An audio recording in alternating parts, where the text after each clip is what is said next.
Hey, welcome back to Kicking It with Leslie. It's Monday night, and we are getting ready to talk about Mardi Gras. Yep. You ready? Yep. Leslie's going to tell us a story about Mardi Gras. How she got all those beads. How she really got those beads. I don't show anything, just to let everybody know. No. Nobody sees my tatas. No, but what Leslie does do is she convinces everybody else to flash. She's like, come on, girl, just whip them out. Kind of. But no, part of my thing is, I'll get beads, and I will never forget, and thank you to whoever the person, when I was near Tubman at Have a Nice Day Cafe. She had a star that she made out of her beads. And she told me, or she showed me how to make that if I buy her a beer. And I said, sure. I gave her 2 beers. And you're always generous. And so she showed it to me, and then make them for everybody. Made them for everybody. And so I'm like, okay, I'll make you something, and then you give me your beads. So it's kind of like that. So don't show anything. But on that note, for all of our listeners, I don't know if you guys all know this, but St. Louis is the second largest Mardi Gras in the United States. It sure besides is. New Orleans. Well, it used to be. Now let's break some history down. The original Mardi Gras was Birmingham, Alabama. Mm-hmm. And then New Orleans started to do their version. And so a lot more people started going to the New Orleans one, the NOLA one, right? Yeah. And then St. Louis started to do theirs, but Memphis, Tennessee does a big one. So for years, it was the number one was NOLA, then Birmingham, St. Louis, and then Memphis. That was the top 4. But yeah, Chicago has a Mardi Gras. Everybody kind of has a Mardi Gras. But the top Mardi Gras. Nowadays, St. Louis is number 2. And it is very close. And this is what's crazy about this. It's very close of taking over the number of NOLA, which is hard to believe, but the census I still feel like that's hard to believe. Well, looking at the census, they said it's possible in the near future because a lot of people don't want to go to NOLA no more. Oh, okay. So makes sense. So they're saying pound for pound, the better parties, and we're not saying this because we live in St. Louis, people, okay? I'm reading this off of Census Bureau. They're saying the bigger parties, the more music artists, the more entertaining stuff is in St. Louis Mardi Gras now. Oh yeah, because we do our Mardi Gras the whole month of Mardi Gras. Yeah. Basically, because we just had our Mardi Gras costume pet parade last weekend, and that's basically that's in Guinness World Record. Is we are the largest costume pet parade in the world. In the world.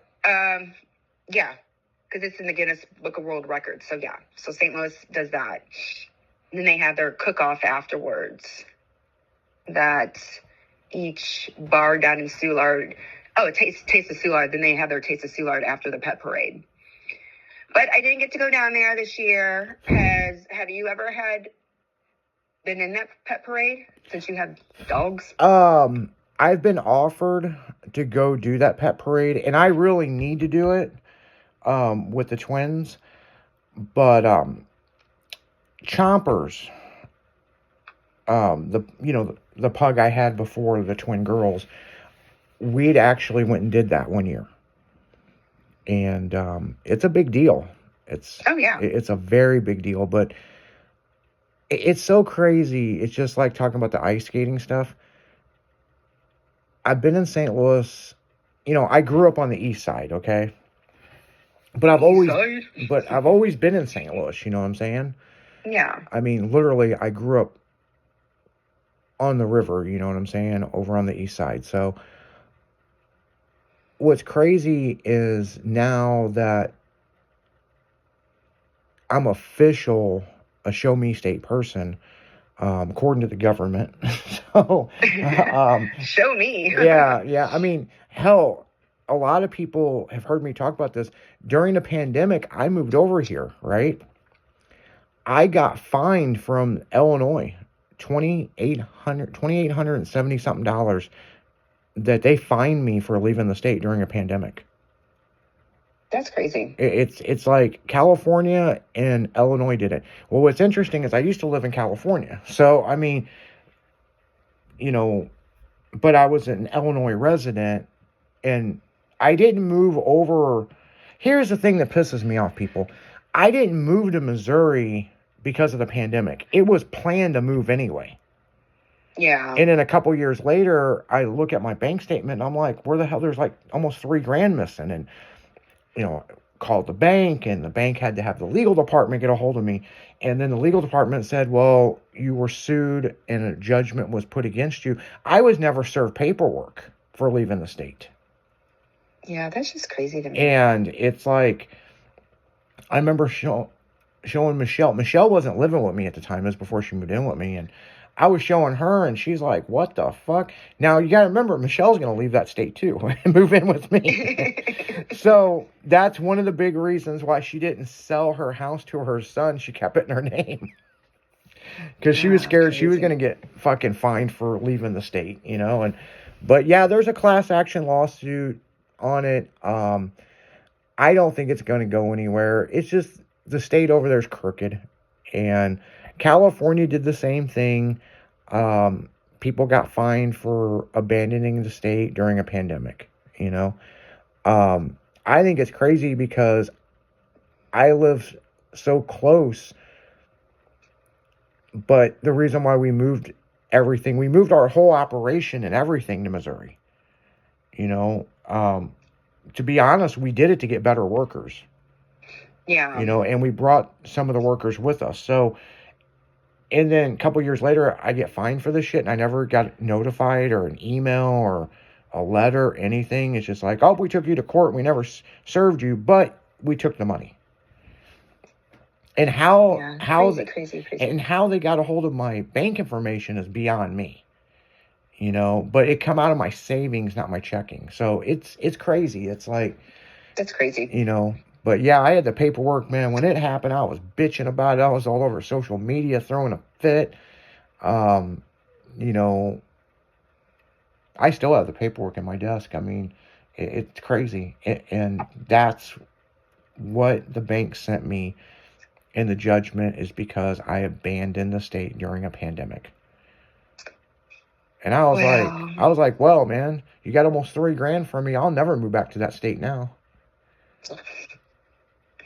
At least we got the Mardi Gras parade in before the pandemic. So and St. Patty's Day. And St. Patty's Day. Before the pandemic. So that was great.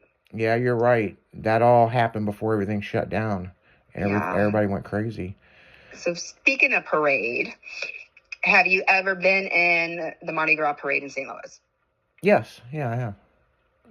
Yeah. Sweet. How many times? Quite a few, because Slick Chick, nice. We were down there with Slick Chick, and, but have you ever been in the Mardi Gras parade in NOLA? No. I have, and it is fucking nuts. Oh, I'm sure it is. Yeah, we used to have a balcony right across the street from Girls Gone Wild, and we would throw beads at each other from across the road. But yeah, there's, I feel Friday night and Saturday is the big thing for Mardi Gras in St. Louis. Yeah. Because you and Michelle went to Mardi Gras, was it last year? Yeah, I think it was last year. No, we didn't go You went on Fat it. Tuesday. I think we did. We go on Fat Tuesday? You guys went on Fat Tuesday and went down there and had lunch and had drinks and stuff. Yeah. That's right. And you guys were like, man, it's not really popping off. Everybody's back to work. Yeah, but that's the thing, though. A lot of times Fat Tuesday is in the evening, because I know, like, Yeah, you guys went in the afternoon. Yeah, we did in the afternoon. Yeah, so. We had a Tuesday fun day. Yeah. Yeah, I remember that. You guys went down there and had fun. And what's crazy is I think it's the same thing with NOLA. Because, like, we would go down there and have our big party with Slick Chick. And it's weird because it was like Thursday was popping, Friday was popping, Saturday was off the chain, Sunday was off the chain, Monday it's like everybody rest. Well, yeah, because everybody's drinking all. Yeah, and then everybody come back out Tuesday night. So yeah, good times, man. I mean, yeah. My thing is when I was in the parade and like you're throwing the beads out, and sometimes you get a good whip. And then you hit somebody in the head, and you're like, "Oh fuck, I'm so sorry." I'm like, "I'm so sorry." Yeah, then they give me a thumbs up, and they're like, "Okay." I'm like, "Yeah, I feel bad." That's what some of the models would do. They're like, "Look at this guy with the glasses. 10 points if we can knock his glasses off." And I'm like, "Man, you guys are fucking rude." And oh no, I wouldn't do that. You know, I would just throw it out there, and then you'll just see where it lands, and then it like hits somebody in the head or something. You're like, "Oh my God, I'm so sorry." What I liked when I would throw the beads, because generally I get like the bigger ones, I'd get everybody riled up, and then I'd throw them beads as high as I could up in the air. And as they're coming down, you see people fighting each other right before they get it. That's what I liked about it. But yeah, on that note, guys, we're going to go right back into music. And who we kicking it with on a Monday night? We're kicking it with me, Leslie. We'll be right back, enjoying guys. Oh my God, what are we drinking? Hurricanes. Hurricanes. See, there she goes coughing and laughing. We'll be right back, guys.